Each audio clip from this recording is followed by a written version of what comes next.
দিদি, ও হচ্ছে আমির, কলকাতায় ট্যাক্সি চালায়। আর ও হচ্ছে গিয়ে, তোমার নামটা কি জানি? পরি, পরি বানু। জানতাম না, কিছু না। আমরা এই বিয়েতে রাজি। তুমি সৎ কাজ করে টাকা কামাচ্ছ, কলকাতায় বাড়ি আছে, আর কি চাই?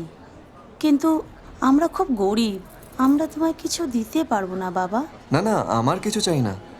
আপনারা রাজি হয়ে গেছেন, সেটাই আমার জন্য যথেষ্ট।